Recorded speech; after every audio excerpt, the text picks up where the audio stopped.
অবশ্যই কেউ যদি আমার নিয়ামত পেয়ে শুকরিয়া আদায় করে, লামে তাকিদ নুনে সাকিলা, আল্লাহ গ্যারান্টি দিয়েছেন অবশ্যই ওটা আমি বৃদ্ধি করে দেব।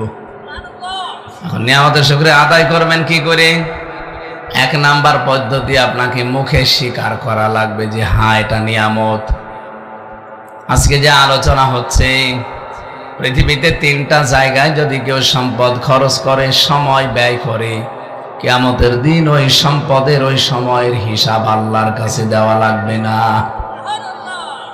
এক নম্বরে কোরআনের পেছনে কারো যদি সময় ব্যয় হয়, কিয়ামতের দিন এই সময়টা আল্লাহ হিসাবের বাইরে রাখবে। 2 নম্বরে কেউ যদি পরিবারস্থ লোকদের জন্য সম্পদ খরচ করে, সময় খরচ করে, কিয়ামতের দিন ওই সময়ের ওই সম্পদের হিসাব দেওয়া লাগবে না। 3 নম্বরে যারা জিহাদের ময়দানে কাজ করে, নিজে যদি যেতে না পারেন তাদেরকে সাহায্য করলে ওই সম্পদ ওই সময় ওর হিসাব আল্লাহ নেবেন না। আজকে যেহেতু ব্যয় হচ্ছে সময়টা কোরআনের পেছনে, নাকি সবাই না, কত মানুষ আজকেও তার প্রেমিকার পেছনে সময় ব্যয় করছে। আপনি যদি বিশ্বাস না হয় রাস্তাঘাটে দেখেন, ওরা এখনো আল্লাহর নাম নিয়ে চালাচ্ছে না। আপনারা থামেন। একবার মাহফিল পেয়েছিলাম, কোন জেলায় যে আমার মনে আসতেছে না, এদিকে আলোচনা চলছে আর ওদিকে শুনলাম যে গ্যাঞ্জাম। কি হয়েছে বলে 2 জন এসে বাঁশতলায় ধরা খেয়েছে। আমি বললাম আল্লাহ, আমারে ওয়াজে বসে ওরা আর এক ওয়াজে আছে। এরকম ওয়াজে এলাকায় কেউ নেই তো? না, আছে, আপনি হয়তো টের পাচ্ছেন না। যারা আছে তাদের ওই ওয়াজ বন্ধ করা দরকার। কারণ আজকে আমরা সময় ব্যয় করতে এসেছি কোরআনের পেছনে, নাকি হামজার পেছনে? কোরআনের পেছনে। কোরআনের পেছনে যদি সময় আপনি ব্যয় করেন, আপনি যেহেতু মনে করছেন যে এটা নিয়ামত, এটা নিয়ামত না। এখানে আসা বসা, শ্বাস প্রশ্বাসে নিঃশ্বাসে নেকি হচ্ছে। যদি কিছু নাও হয় তাও গোনা হচ্ছে না। অন্তত এই যে মাগরিব থেকে পর্যন্ত যারা বসে আছেন, কিছু যদি সওয়াব আল্লাহ নাও দেয়, একটাও গোনা হয়নি। হয়েছে? ওই হালকা পাতলা বিড়ি যারা খেয়েছে হালকা গোনা হতে পারে। আর আমার মনে হয় এখানে কোনো বিড়ি খোর আসেনি। 2-একটা যদি আসেও তারা ওই খেতে আগে আবার চলে এসেছে। হ্যাঁ, এখনো যদি কারো নেশা লেগে থাকে, খেয়ে আবার চলে আসবে। অনেকে আবার চলে যাবেন, একেবারে চলে যান না। অন্তত আমরা ঘন্টাখানেক কথা বলি নাকি? তাহলে কে বুঝলাম আমরা যে কোরআনের পেছনে যেহেতু আমরা সময় ব্যয় করছি, এটা একটা নিয়ামত, আর এটা পৃথিবীর শ্রেষ্ঠ নিয়ামত। আফদালুল ইবাদাতি তিলাওয়াতুল কোরআন। সেই হিসাবে এই নিয়ামতটা আমরা স্বীকার করলাম নাকি? অনেকে স্বীকার করে না এখন। অনেকে মনে করে না এটা ওই জিনিস না, এখানে রাজনীতি হবে। আরে ভাই, এখানে যদি কোরআন দিয়ে রাজনীতি করা হয় তাহলে আসল যে দুর্নীতি ওটা তো বন্ধ হবে। কোরআনের রাজনীতি থাকলে যে দুর্নীতি বন্ধ হয় তার প্রমাণ আপনাদের সাবেক এমপি মাওলানা মতিয়ার রহমান নিজামী মন্ত্রিত্ব চালিয়েছে। মন্ত্রী হওয়ার পরেও এই পৃথিবীর ইতিহাস যে 36 টাকা তিনি ফেরত দিয়েছে। আপনি কি জাতা মনে করছেন? আপনি করে দেখেন তো। আপনি মন্ত্রী না, আপনার যদি মেম্বার বানানো হয় 36 টাকা না, আরো 36,000 টাকা আপনি কাবি খা। এই জানেন না, আপনি রাজনৈতিক ভাবে হয়তো তার আদর্শ আপনি মানেন না, কিন্তু লোকটা যে ভালো ছিল এটাকে আপনাকে স্বীকার করা লাগবে। কারণ পৃথিবীর ইতিহাসে পাল্টিয়ে দিয়েছে। পৃথিবীতে ইতিহাস নেই যে মন্ত্রী হওয়ার পরে পৃথিবীর কোন দেশে এসে দায়িত্ব শেষ করার পরে টাকা ফেরত দেয়, অথচ উনি দিয়েছে। কি স্বচ্ছ ছিল লোকটা, আপনি চিন্তা করতে পারেন? বাংলাদেশে এই যে যারা মন্ত্রী ছিল, এই 54 বছর বাদ দিলাম, এই 15.5 বছর ধরেন তো, এক একজনের টাকা ফেরত দেওয়া দূরের কথা, 620টা বাড়ি একজনের। ভূমি মন্ত্রী ছিল, এই পাবনার এটা না, ওই চট্টগ্রামের ওইটা। কয়েকদিন আগে আমি গিয়েছিলাম মালয়েশিয়া, সিঙ্গাপুর, থাইল্যান্ড, এই দেশগুলোতে ঘুরছিলাম। যেই হোটেলে উঠি, হোটেলের নিচে নেমে দেখি 2 শয়তান বসে আছে। কি গো হুজুর, আমরা আগেই পালিয়েছি। আপনি পালাবেন কেন? আপনি পালালেন কেন? আপনার না 620টা বাড়ি, একটা বাড়িতেও তো থাকতে পারেন না। ওই দেশে ওরা সাহেব পাড়া বানিয়েছে, বেগম পাড়া বানিয়েছে কানাডায়, কেউ সেকেন্ড হোম বানিয়েছে, থাকতে পারে না, সব তালা লাগানো। থাকে কোথায়? হোটেলে। একজন আমার বলছিল, হুজুর দোয়া করেন। দোয়া করো মানে? আপনার জন্য দোয়া আসবে? আমার কাছে দোয়া চাইলে বদ দোয়া আসবে? দোয়া চাওয়ার দরকার নেই, যেভাবে আছেন চুরি করে থাকেন। কয়দিন থাকা যায় এভাবে বলেন তো? একটা ঘরের ভেতরে মনে হচ্ছে জেলের ভেতরে আছে, বাইরে তো আসতে পারে না। মালয়েশিয়াতে বাংলাদেশের 20 লাখ বাঙালি আছে, ওরে যদি পায় না পিটিয়ে ভক্তা বানিয়ে ফেলবে। এই জন্য যারা চুরি ডাকাতি ছিনতাই করলেন, টাকা পাচার করলেন, কি অবস্থা তাদের জীবনের এখন। আর যা একটা আশা ছিল, এপ্রিলের 15 তারিখের পরে আশায় গুড়ে মারবে। এই জন্য দৃশ্যও পাল্টিয়ে গেছে। এ প্রশাসনে বুঝে ফেলেছে এরা যে আর বউ আসার সম্ভাবনা নেই।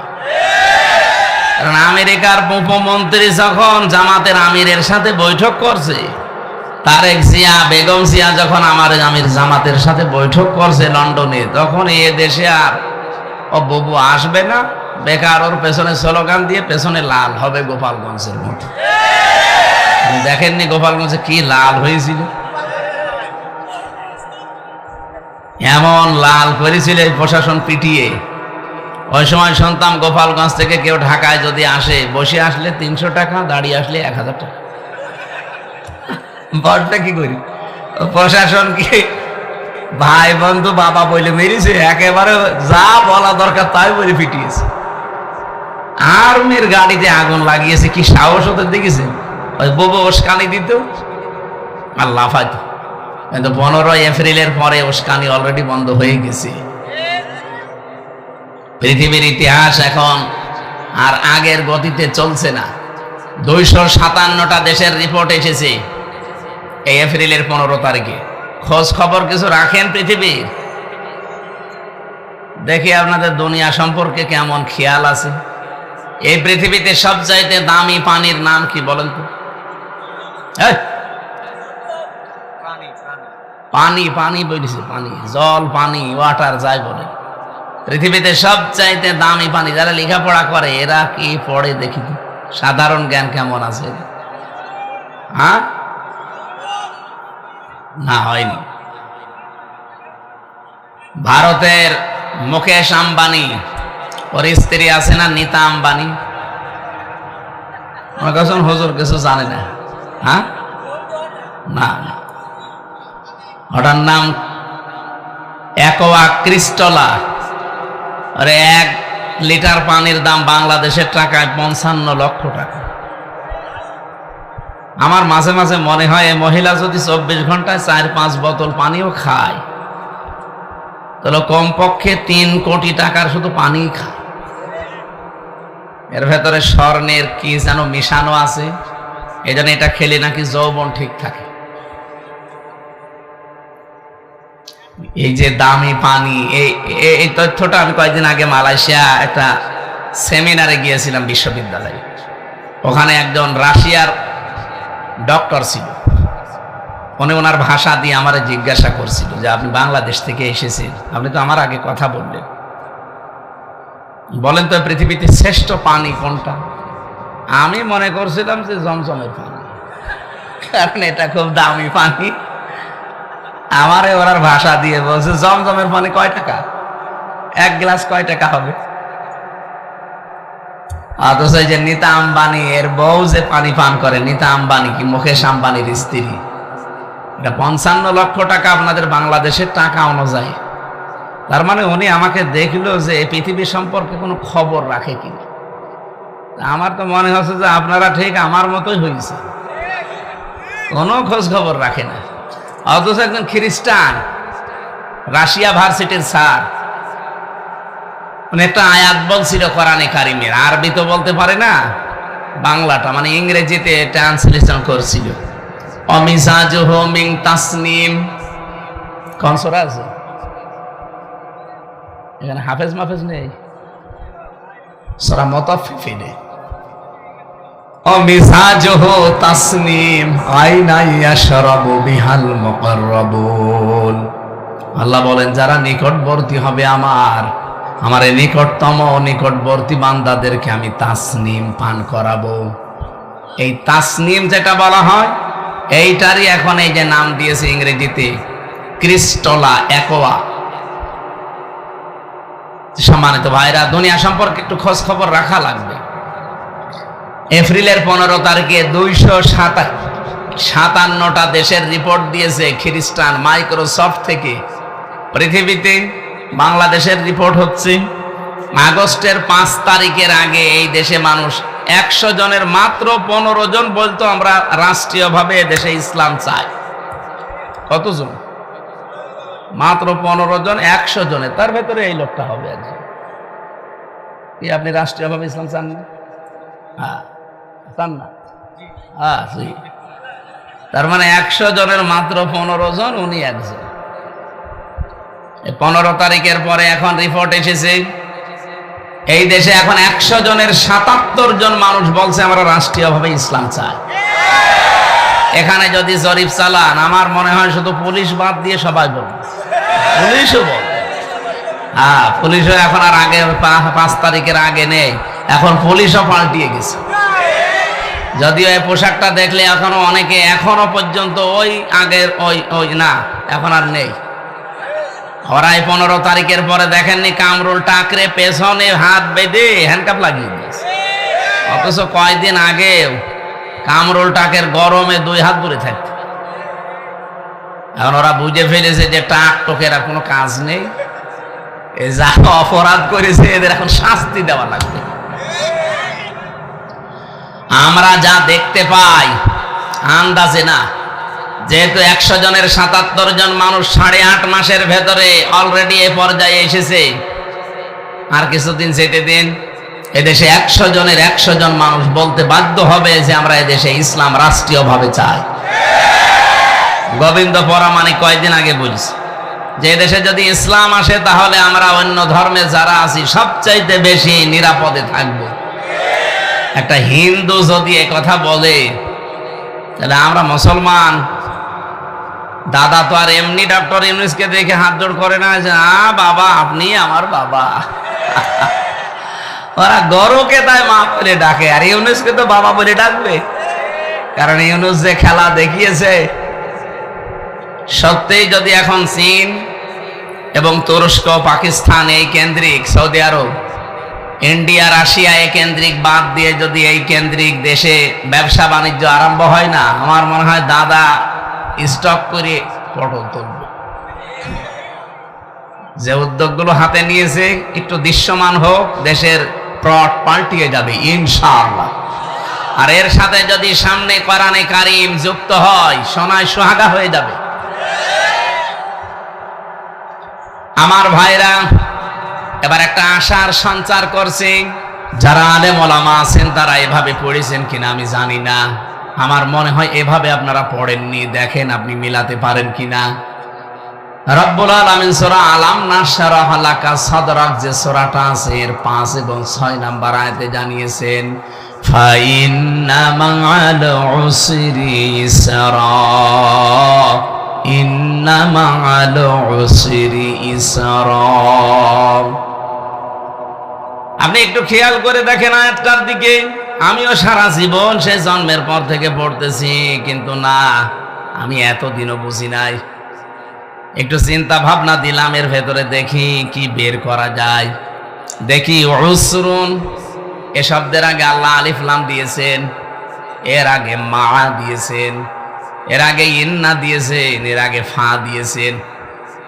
চিন্তা করেছিলাম উসরুন ইসরুন এতটুকু বললে আমরা বুঝে ফেলতাম। এতগুলো শব্দ আল্লাহ আগে লাগালেন, সব চাইতে গুরুত্বপূর্ণ এই মাটা। মার আগে যদি কোনো শব্দের প্রথমে আলিফ লাম ব্যবহার করা হয়, আলিফ লাম যেহেতু 4 প্রকার, এখানে আল্লাহ যে প্রকার দিয়েছেন তার নাম মারেফা, নির্দিষ্টকরণ। আল্লাহ কষ্টের আগে আলিফ লাম দিয়ে নির্দিষ্ট করে জানাতে চেয়েছেন পৃথিবীর মানুষেরা, দুনিয়ায় যদি কেউ একটা কষ্ট সহ্য করো, কষ্টের সাথে সাথে আমি আল্লাহ কমপক্ষে 10 থেকে 70 থেকে 700 গুণ পর্যন্ত সওয়াব, কল্যাণ, সুখ, শান্তি মিলিয়ে দিয়ে। না, এখনো হয়নি, আগে শেষ হোক। এখানে কষ্টের আগে দেখলাম আলিফ লাম দিয়ে নির্দিষ্ট করা, কিন্তু সুখের আগে আল্লাহ আলিফ লাম দেয়নি। ইসরার আগে আপনি আলিফ লাম পাবেন না, এটা অনির্দিষ্ট, এটা মারিফা নয়, নাকিরা। এটা আমার ছোট্ট মাথার ভেতরে এটা ধরা পড়েছে অলরেডি। এই কোরআনে যেহেতু আল্লাহ এর আগে জানিয়েছেন, মান জাবিল হাসানাতি ফালাহু আশরু আমসালিহা, কোন মানুষ যদি দুনিয়ায় একটা ভালো কাজ করে, একটা ভালো কাজের জন্য কমপক্ষে তারে আমি 10 গুণ বৃদ্ধি করে দেই। কত গুণ বলেন বলেন? এখানে যদি আপনি একটা কষ্ট সহ্য করেন, ওই কষ্টের সাথে সাথে কমপক্ষে আপনাকে কমপক্ষে 10টা, সর্বঊর্ধ্বে 700, আর মাঝে আছে 70। যেহেতু বিগয়রি হিসাব আছে, কত দেবে এটা আল্লাহ জানে, এই জন্য ওইগুলো বললাম না, অন্তত 10 বলি, অথবা 70 বলতে পারি। একটা কষ্টের জন্য কমপক্ষে 70টা কষ্ট আপনি দুনিয়া আখিরাত মিলে, একটা কষ্টের জন্য 70টা সুখ, শান্তি, কল্যাণ, যাই বলেন এগুলো পাবেন। এই গ্যারান্টি দিচ্ছে কে? কিন্তু যে কোনো কাজে কষ্ট পেলেই হবে না, 3টা কারণে কষ্ট পাওয়া লাগবে।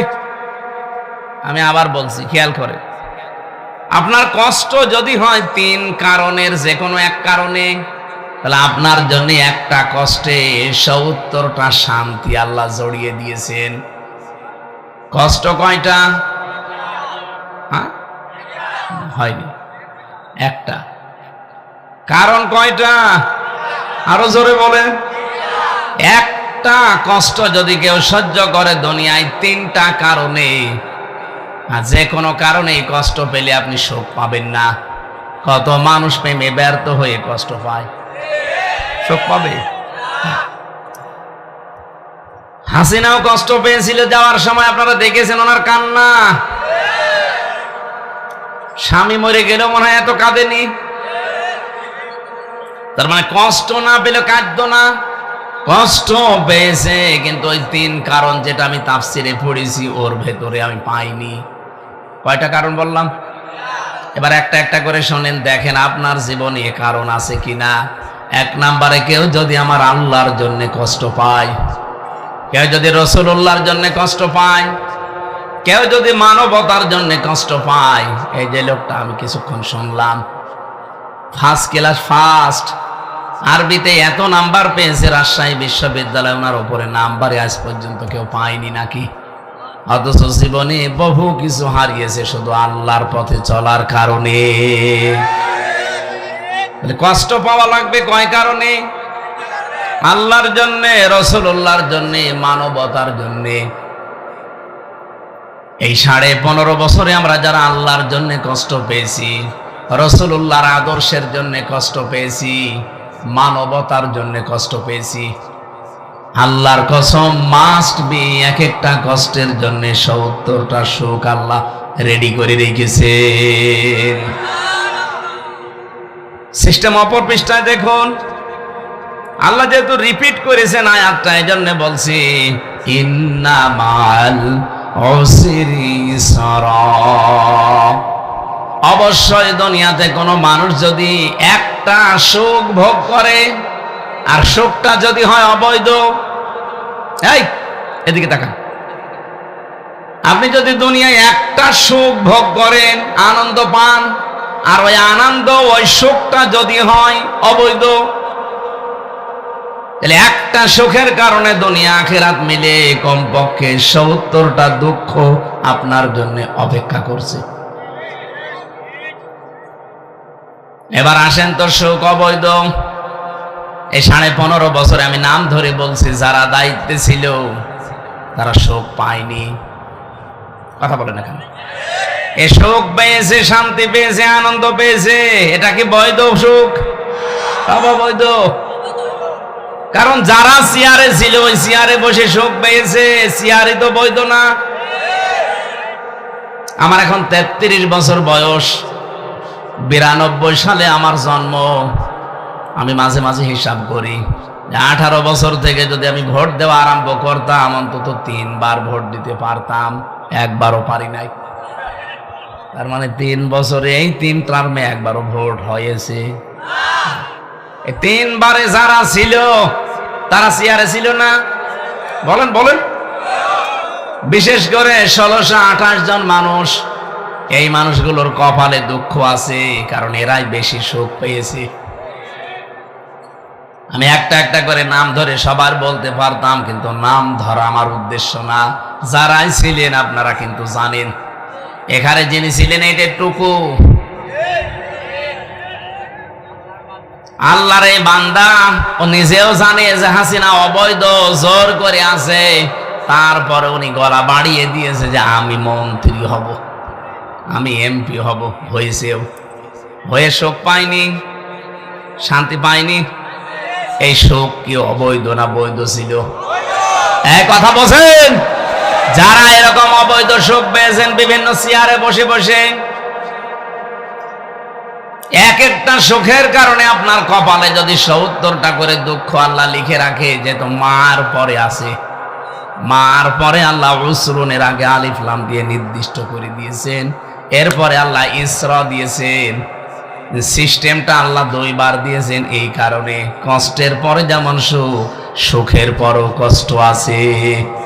কিন্তু সুখটা যদি হয় অবৈধ। আর যারা পরকীয়া প্রেম করে তারা সুখ পায় না, না এলাকায় সব নেই। যারা এই লাইনে আছেন আপনি কিন্তু সুখ পাচ্ছেন, শান্তিতে আছেন। এই জন্যই তো 2-3 ছেলে ফেলে ধুয়ে চলে যাচ্ছে আল্লাহর রাস্তায়। সুতরাং সুখ যারা পান পরকীয়া প্রেম করে, এটা কি বৈধ সুখ না অবৈধ? বলেন বলেন। এটা বুঝেছেন তো নাকি? এরকম অবৈধ সুখে যারা আছেন, এই মুহূর্তে তওবা করেন যে এরকম কাজে আমি আর থাকবো না। হাত তোলেন। আরে বাবা, তুমি লাইন করে বসে আছো। এই দাড়িয়ালা, নাউজুবিল্লাহ। কার সাথে লাইন আছে আপনার?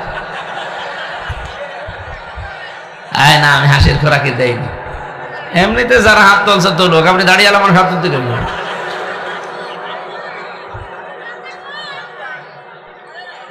মেয়েদের ভেতরে এই স্বভাবটা এখন বেশি দেখতে পাচ্ছি।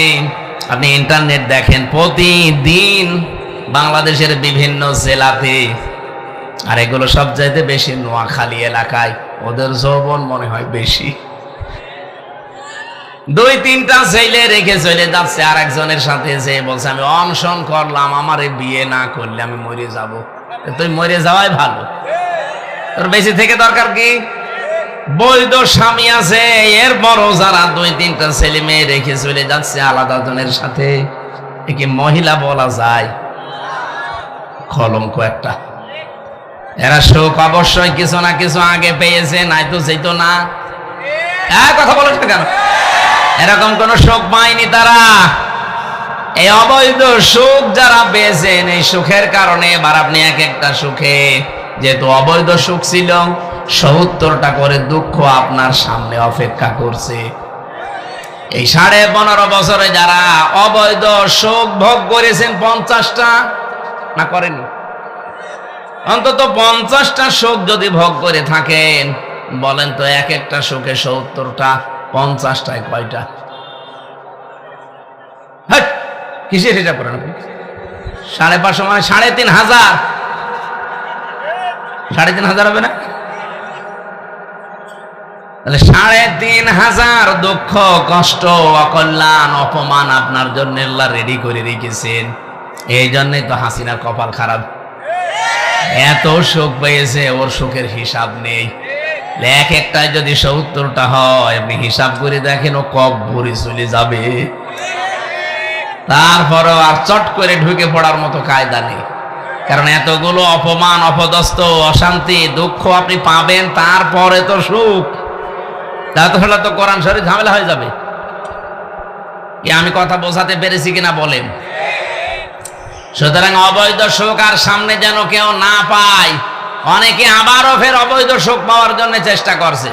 আমি কিচ্ছু চাই না, কি চান? নির্বাচন চাই।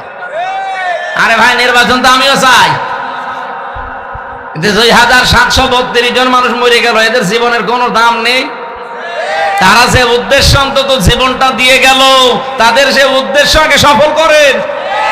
তারা সংস্কার চেয়েছিল।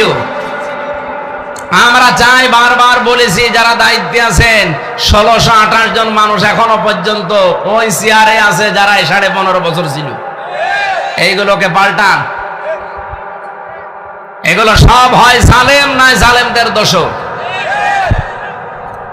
ওই পাবনারটা গেছে কুষ্টিয়ায়, কুষ্টিয়ারটা এসেছে কুড়িগ্রাম, এইভাবে। তাছাড়া জিনিস একই আছে। এই মালগুলো সব পাল্টাতে হবে। যারা এতদিন বৈষম্যের শিকার ছিল তাদেরকে নিয়ে এসে চেয়ারগুলোতে বসান। কালকে নির্বাচন দিয়ে দেন, কোনো অসুবিধা নেই। কিছুই চাই না উনি। কি চান? বাবা নির্বাচন চান। নির্বাচন আমি দিয়ে করবো কি? হয়তো আবার ওই আগের ভোট, দিনের ভোট রাতে হয়ে যাবে। এই কথা বলছে না কেন? এজন্য আমি আমার বাংলায় বলছি, ভাই সংস্কার না করে দিলে আমি জানি যে আবার ওইটাই হবে। নির্বাচন আপনাদের চাইতে আমি আরো বেশি চাই, কারণ যতদিন প্রতিনিধিদের হাতে দেশের ক্ষমতা নির্বাচিত প্রতিনিধির হাতে দেওয়া না হবে, যারা পালিয়েছে ওদের ষড়যন্ত্র ততদিন থামবে না। কারণ ওরা বিশাল একটা ধাক্কা খেয়েছে। ওরা জীবনে কল্পনাও করে না এরকম হোঁচট খাবো। বাইরের দেশগুলো দেশে গোপনে গোপনে একটু দেখা করে দোয়া চাওয়ার জন্য বললাম, ওই যে দেখা হয়। আমার কাছে দোয়া চেন না, শেষে বদদোয়া বেরিয়ে যাবে। কারণ আমি নিজে ভিকটিম। 3টা বছর আমার সাথে যা করেছেন, আমি যদি দোষ করতাম আমার শাস্তি দিলে আমি মেনে নিতাম। এমন একটা মামলায় 3 বছর ফাঁসির কন্ডেম সেলের ভেতরে আমার রেখে দিলেন। ও ছাতা জীবনে আমি কোনোদিন নামই শুনি নাই। আমারে মামলা দিয়েছিল আনসারুল্লাহ বাংলা টিমের প্রধান। কি সেটা আমি জানি না।